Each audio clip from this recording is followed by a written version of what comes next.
بسم اللہ الرحمن الرحیم۔ السلام علیکم ورحمۃ اللہ۔ میں اکثر جب یونیورسٹی جاتی ہوں، کالج میں جاتی ہوں یا گھر میں مدرسے میں جب بچیوں سے اسٹوڈنٹ سے ملاقات ہوتی ہے تو سب کا ایک ہی مسئلہ ہوتا ہے کہ وہ دل لگا چکے ہوتے ہیں، کسی پر آس ہوتی ہے، کسی پر امید ہوتی ہے، کوئی نہ کوئی ایکسپیکٹیشنز ہوتی ہیں جو فلفل نہیں ہوئی ہوتی، امید ٹوٹ جاتی ہے، دل بڑا خراب ہو جاتا ہے اور ٹوٹا پھوٹا سا دل ہوتا ہے، اور مسلسل یہ بات سننے کو ملتی ہے کہ ہمیں جو ہے وہ ہمارے مینٹور نے دھوکہ دے دیا، کسی کو اس کی بیوی نے دھوکہ دے دیا، کسی کو اس کے خاوند نے دھوکہ دے دیا، کسی نے جو ہے وہ کسی لیڈر کے ساتھ، پولیٹیکل لیڈر کے ساتھ دل لگایا تھا، اس نے دھوکہ دے دیا، اور کسی نے زبان کے ساتھ، کسی نے ذات کے ساتھ، تو اور کوئی یہ کہتا ہے یعنی کسی کو محبت نے چھوڑ دیا۔ تو یہ بڑا مسئلہ ہے ہمارے ملک کا کہ ہم دل دے بیٹھتے ہیں کسی نہ کسی کو اور پھر دل ٹوٹ جاتا ہے اور زندگی کے اگلے 10 سال اسی ماتم میں گزر جاتے ہیں۔ جب آنکھ کھلتی ہے نا کہ زندگی میں، دنیا میں، دین میں بہت کچھ ہے کرنے کو، تو بہت دیر ہو چکی ہوتی ہے۔ کچھ لوگ اس گرداب سے نکلنے میں 5-6 سال لگا دیتے ہیں، کچھ 10 سال لگا دیتے ہیں، کسی کی تو پوری عمر گزر جاتی ہے ان جھوٹی محبتوں کے سہارے اور اس غم کے سہارے۔ تو کیا کرنا چاہیے؟ آج میں آپ کو جو ہے وہ یہ مشورہ دوں گی کہ اس کے لیے آپ کو یہ کرنا چاہیے کہ قدرت نا ہمیشہ قربانی مانگتی ہے۔ اگر آپ قربانی کے لیے اپنے آپ کو پیش کر دو تو قدرت آپ کی قربانی نہیں لیتی، لیکن آپ کو عزت دے دیتی ہے، آپ کا بڑا خیال رکھتی ہے۔ قدرت صرف چیک کرتی ہے کہ کون سا بندہ قربانی کے لیے تیار ہے۔ اس کی بہت سی مثالیں میں آپ کو دے سکتی ہوں، جیسے آپ حضرت عبد المطلب کو دیکھ لیں کہ انہوں نے بیٹوں کی دعا مانگی اور جب قربانی کا وقت آیا تو کہا کہ عبداللہ کو قربان کر دوں گا۔ باقی لوگ آئے اور انہوں نے یہ کہا کہ اس طرح سے تو یہ ایک رسم بن جائے گی، اگر آپ عبداللہ کو قربان کریں گے، آپ اس کی جگہ اونٹوں کو قربان کر دیں۔ گویا کہ انہوں نے اونٹوں کو ذبح کیا اور حضرت عبداللہ کی قربانی نہیں ہوئی، تو ان کو نا اس لیے ذبیح ثانی بھی کہا جاتا ہے۔ سیم واقعہ حضرت اسماعیل علیہ السلام کا ہے کہ حضرت ابراہیم علیہ السلام نے خواب دیکھا اور حضرت اسماعیل کو قربانی کہا گیا کہ اسماعیل کی قربانی کریں، اور اس کی جگہ پہ اللہ تعالیٰ نے ایک مینڈا بھیج دیا جنت سے۔ اچھا، اسی طرح سے اگر آپ ادھر حضرت ابراہیم علیہ السلام کا واقعہ دیکھتے ہیں تو وہ بھی بالکل سیم ہے کہ آپ کو جو ہے وہ آپ سے قربانی مانگی گئی، آپ نے حضرت سارہ کو چھوڑ دیا، ہاجرہ کو جو ہے وہ آپ اتنے بیابان جنگل میں چھوڑ آئے، اور اللہ تعالیٰ نے وہ ساری جو آپ اتنی دور اپنی بیوی کو چھوڑ کے آئے تھے اس کی نسبت کیا ہوئی کہ وہیں سے ہی آب زمزم نکلا، اور حضرت ابراہیم علیہ السلام کو آگ میں ڈال دیا گیا تو آگ گلزار بن گئی۔ اگر ہم موسیٰ علیہ السلام کو دیکھیں تو وہ بھی سیم واقعہ ہے کہ پانی میں اللہ تعالیٰ نے رستے بنا دیے۔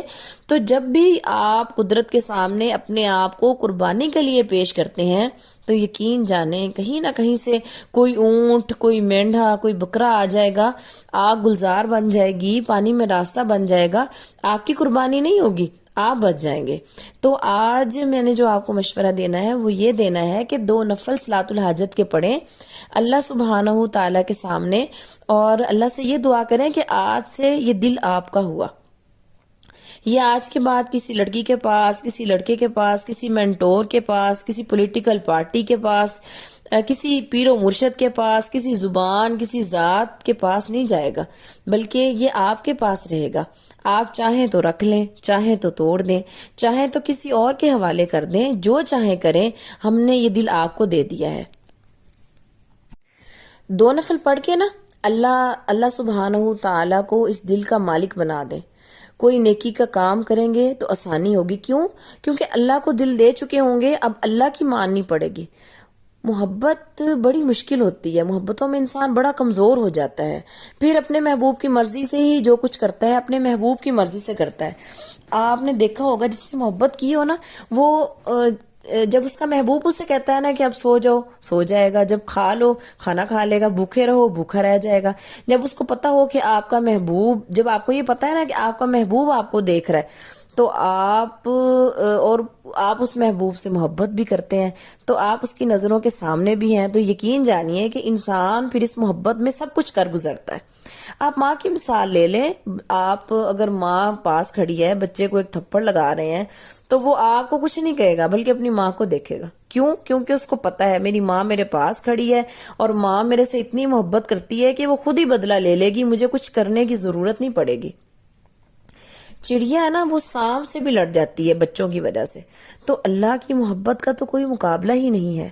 جب آپ کو پتا ہو کہ آپ اس کو دل دے بیٹھے ہیں، وہ آپ کو دیکھ رہا ہے، پھر کوئی دنیا میں آتا ہے، کوئی آپ کو دھوکا دیتا ہے، کوئی آپ کو نقصان پہنچاتا ہے، کوئی آپ سے زور زبردستی کرتا ہے، تو وہ جانے، اس کا کام جانے. عزت اور ذلت کا مالک اللہ ہے. اس کی مٹھی میں کوئی چیز ہو تو کوئی چھین نہیں سکتا. دنیا کا تو بڑا عجیب حساب ہے. شاعر کہتا ہے کہ خود کو جس کے سپرد کرتا ہوں، خود کو جس کے سپرد کرتا ہوں، اپنے حصے کو نوچ لیتا ہے. تو دنیا تو ایسی ہی ہے، ہمیشہ آپ کے ساتھ بے وفائی کرے گی، آپ کے ساتھ مطلب کی وجہ سے آپ کے ساتھ رہے گی.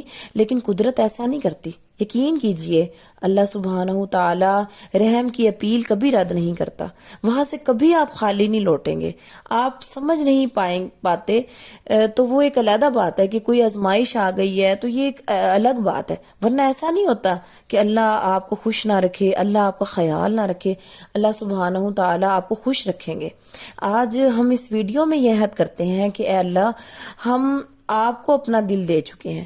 دنیا کو تو ہم نے دیکھ لیا ہے کہ کسی نے ہمیں لوٹ لیا ہے، کسی نے چھین لیا ہے، کسی نے ہمیں مار دیا ہے، کسی نے توڑ دیا ہے، کسی نے ہمیں دھوکہ دیا، دغا دیا.